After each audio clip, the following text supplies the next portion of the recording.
রান্না হচ্ছে একটা আর্ট। যে কোনো খাবার ভালোবেসে যত্ন করে রান্না করলে কিন্তু সেই খাবারটা অন্য সব খাবারের চেয়ে বেস্ট মনে হয়। এই তো ভিডিওটা কিন্তু সকাল থেকে শুরু করে দিলাম, আর সকালে ঘুম থেকে ওঠার পরেই কিন্তু মাথায় একটাই চিন্তা ছিল, আজকে নুডলস রান্না করব, তবে নুডলসটা কিন্তু একটু অন্যভাবে রান্না করব। এই বলা সেই শুরু। এই তো এর মধ্যে কিন্তু আমি নুডলস বের করে সিদ্ধ করে নিয়েছি, তবে নুডলসের পানিটা কিন্তু আমি ফেলে দিনে পানি সহ একদম সিদ্ধ করে তারপর উঠিয়ে রাখলাম। তারপর একটা কড়াই আমি একটু তেল দিয়ে সেখানে 2টা ডিম ভেঙে দিলাম, ভেঙে এখন সুন্দর করে ঝুড়া করে নেব। কিন্তু আমি কোনো লবণ অ্যাড করিনি। এখন আমি ডিমগুলো সুন্দর করে ঝুড়া করে ভাজি করে তারপর উঠিয়ে রাখবো। এর মধ্যে কিন্তু কিছু পরিমাণ মুরগির মাংস আমি ছোট ছোট কিউব করে কেটে ভালো করে পরিষ্কার করে ধুয়ে নিয়েছি। ডিম উঠানোর পর সেই প্যানে কিন্তু আমি মুরগির মাংসগুলো দিয়ে দিলাম ভাজি করার জন্য। ভালোই কিছুক্ষণ সময় ভাজি করে নিব। যখন ব্রাউন কালার হয়ে আসবে তখন সেখানে আমি পেঁয়াজ আর কাঁচামরিচ দিব। রান্নাতে কিন্তু পেঁয়াজটা একটু বড় বড় করে কেটে দিতে হয়, তাহলে খেতে একটু বেশি মজা লাগে। পেঁয়াজ, কাঁচামরিচ, লবণ আর একটু আদা রসুন বাটা দিয়ে কিন্তু আমি অনেক সুন্দর করে মাংসটা ভাজি করে নেব। এখন সেই সিদ্ধ করা নুডলসগুলো আমি মাংসের ভিতরে দিয়ে দিব। দেওয়ার পরে আমি সুন্দর করে মিশিয়ে নেব। নুডলসটা মাংসের সাথে মিশাতে কিন্তু আমার একটু কষ্ট হচ্ছিল, কারণ যেহেতু আমার ছেলে আমার করলে ছিল,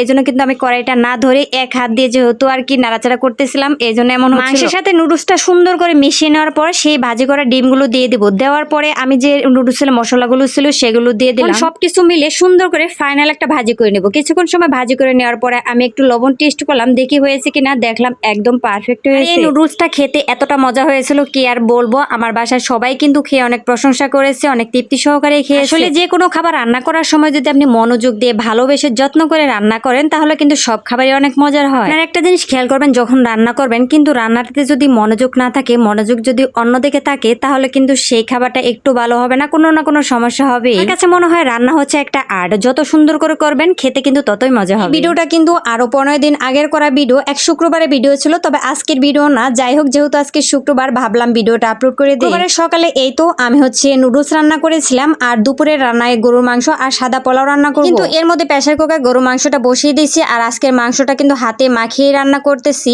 আর এদিকে কিন্তু আমি রাইস কুকারে পোলাওটা রান্না করতেছি। কিন্তু সব সময় পোলাও রান্না করার সময় আর কি রাইস কুকারে রান্না করি। রাইস কুকারে পোলাওটা অনেক সুন্দর হয়, আর খেতেও যেন কেমন একটু বেশি ভালো লাগে। কিন্তু সাদা পোলাও রান্না করার সময় পানির সাথে কিছু পরিমাণ দুধ মিশিয়ে দিয়ে দেই, তাতে দেখতেও যেমন ভালো লাগে, খেতেও কিন্তু ভালো লাগে। এদিকে কিন্তু আমার রান্না রেডি, আর কি তরকারিটা হয়ে গেছে। তরকারিটা আমি কড়াইয়ে নামিয়ে নিলাম। তারপরে এইদিকে আমার পোলাওটাও হয়ে গেছে। পোলাওটা একটু নাড়াচাড়া করে আমি দমে রেখে দিব। পোলাওয়ের উপরে কিছু আস্ত কাঁচামরিচ, তার সাথে কয়েকটা কিশমিশ সুন্দর করে দিয়ে তারপর হচ্ছে নাড়াচাড়া করে দমে রেখে দিলাম। আপনার যে ছিদ্রটা ছিল ওইটা কিন্তু আমি বন্ধ করে দিলাম, তাতে কিন্তু পোলাওয়ের চালটা অনেক সুন্দর করে সিদ্ধ হবে, আর পোলাওটা একদম ঝরঝর হয়ে যাবে। রান্না কিন্তু প্রায় শেষ। এদিকে তো আমার ছেলে কিন্তু নামাজে চলে যাচ্ছে। এই তো হুসাইনকে নামাজে পাঠিয়ে দিয়ে কিন্তু আমি রুমে চলে এলাম। ভাবলাম দেখি পোলাওটা পারফেক্ট হয়েছে কিনা। তো দেখেন পোলাওটা কিন্তু একদম ঝরঝর অনেক সুন্দর হয়েছে। আর ছেলে নামাজ থেকে এসে যেহেতু খেতে বসবে, তাই কিন্তু আমি ছেলে আসার আগে প্লেটটা রেডি করে রাখছিলাম। আজকে ভিডিও এখানেই শেষ করছি। আল্লাহ হাফিজ।